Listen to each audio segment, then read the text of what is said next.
Hello বন্ধুরা, আশা করি সবাই ভালো আছো, সুস্থ আছো। আমরাও তোমাদের ভালোবাসায় ভালো আছি। আমাদের ভিডিওগুলোতে তোমরা অনেক ভালোবাসা দিচ্ছ, তার জন্য আমরা খুবই খুশি। জ্যাসলিনের আজকে শনিবার, আমার অফিস ছুটি আছে। তো জ্যাসলিনের রবিবার হচ্ছে, কালকে ডান্সের এক্সাম আছে, তাই জন্য ও বসে বসে ভিডিও দেখে মুদ্রা প্র্যাকটিস করছে। ও ওডিসি শেখে। পায়ে দেখো নিক্যাপ লাগানো, ও নাচও প্র্যাকটিস করছিল। এই দেখো এতগুলো জামা কাপড় এখনও ভাঁজ করব, এই অ্যাকোরিয়ামটা পরিষ্কার করে জল ফিল আপ করবো। এগুলো আগে হেক্টরের কাজ ছিল, এখন সবই আমার ঘাড়ে। এই দেখো ব্যালকানিতে আমার শখের বাগানেরটাও ভালো করে পরিষ্কার করে নিয়েছি, আর জামা কাপড় কাচার জন্য মেশিনে দিয়ে দিয়েছি। চিরুনিগুলোও দিয়ে দিয়েছি। আমি প্রত্যেক সপ্তাহে চিরুনিগুলোও পরিষ্কার করে নিই। আমি কিন্তু মেশিনে দিয়ে সাথে সাথে চালিয়ে দিই না, এমনি 1 ঘন্টা 2 ঘন্টা এমনি ভিজিয়ে রেখে সুইচ অফ করে রেখে দিই, তারপরে কাচি। তো আমি দেখো ঘরটা ঝাড় দিয়ে নিচ্ছি, তাড়াতাড়ি করে ঘরটা পরিষ্কার করে নিচ্ছি। তারপরে আমি কিন্তু ডাস্টিং করি, কারণ ঝাড় দেওয়ার সময় যে ধুলোগুলো উঠবে আবার এগুলোতে ভরে যাবে, তাই জন্য আমি ডাস্টিংটা পরেই করি। এবার যে ধুলোগুলো ফ্লোরে পড়বে সেগুলো যখন ঘরটা মোছা হবে তখন কিন্তু পরিষ্কার হয়ে যাবে। ফটোগুলো ভালো করে মুছে নিচ্ছি। সপ্তাহে 1 দিন মুছলে জিনিসগুলো ভালো থাকে, পরিষ্কার থাকে। বাথরুমের বেসিনটা আর প্রতিদিন রেগুলারে পরে যাওয়া জুতোগুলোও ধুয়ে নেবো আজকে। চালটা ভিজিয়ে দিলাম, তার মধ্যে ভিজতে টাইম লাগবে। এগুলো একটু ডিপ ক্লিন করব, কারণ সপ্তাহের প্রত্যেকটা দিন তাড়াহুড়োর মধ্যে থাকি, এগুলো টেনে টুনে সরিয়ে পরিষ্কার করা হয় না। আর এতগুলো যে ডাব্বা দেখলে, এই ডাব্বাগুলো সব আমার বাপের বাড়ি থেকে আসে। একদিনে হয়তো ধরো 6-7টার করে ডাব্বা আসে। ফ্রিজ থেকে মাছটা বের করে রাখলাম। সকালে ব্রেকফাস্ট করে কাউন্টারটা, এই টপটা খুব কিচেনে নোংরা হয়েছিল, তাই এগুলো একটুখানি লিকুইড ইউজ করে এগুলো মুছে দিলাম। কারণ যখন রান্না করি তেল ছিটায়, মশলা ছিটায়, সেগুলো নোংরা হয়। এটা আমার আলু পেঁয়াজ রাখার একটা র্যাক, এগুলো এরকমভাবে মুভ করে।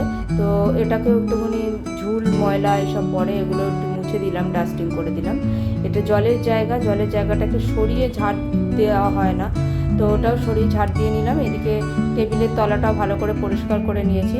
জ্যাসলিন সকালবেলা এখানে বসে পড়াশোনা করেছিল, বইগুলো ছড়িয়ে আছে, যাই বইগুলো এই ঘরে রেখে দিয়ে আসি।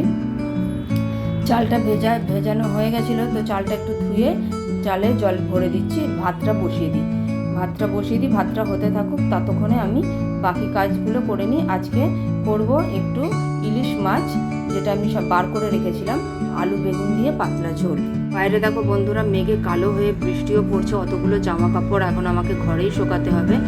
এদিকে সবজিগুলো কেটে আমি জলে ভিজিয়ে রাখছি। এরকম একটা কাপড় আমি চপার বোর্ডের নিচে দিয়ে নিই, তাহলে এগুলো মুভ করে না, সরে না, এক জায়গায় থাকে।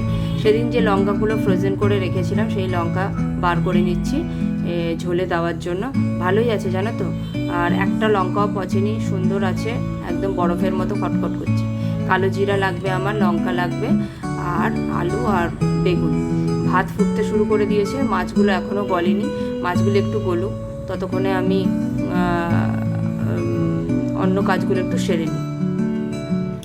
এবারে মাছটা গলে গেছে, কড়াটা চাপিয়ে দিয়ে মাছটা রান্না করে নিই। রান্না হয়ে গেছে, এদিকে আমি চাপিয়ে দিয়ে জ্যাসলিনের ঘরটা ঝাড় দিতে এসেছি। জ্যাসলিনের ঘরটা বেশি নোংরা হয়, নানা রকম আর্ট অ্যান্ড ক্রাফট সারাদিন ধরে করতে থাকে। সেখানে আমার গাছগুলোও রয়েছে, গাছগুলোকেও একটু মুছে মাছে পরিষ্কার করে নিচ্ছি। আর এবারে আমি জামা কাপড়গুলো বারান্দায় মেলে দিচ্ছি। দেখো চিরুনিগুলো কত সুন্দর পরিষ্কার হয়েছে। এটা সেদিন আমরা স্মার্ট বাজারে বাজার করতে গিয়ে, অনেক বাজার হয়েছিল বলে এই লিকুইডটা দিয়েছিল, ফ্লোর ক্লিনার। এটা পাউচ থেকে বটলে ঢেলে জল মিশিয়ে ইউজ করা যায়। তো আজকে আমি এটাই ইউজ করব। গন্ধটা খুব সুন্দর জানো তো, গোদরেজের আছে, গন্ধটা খুব সুন্দর। এটা দিয়ে আমি চলো আজকে মুছে নিই।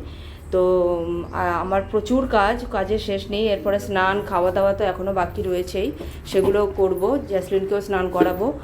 তো আজকে এই পর্যন্তই। সবাই ভালো থেকো, সুস্থ থেকো, আমাদের পাশে থেকো। একটু লাইক কমেন্টস করে জানিও কেমন লাগছে তোমাদের ভিডিওগুলো। টাটা।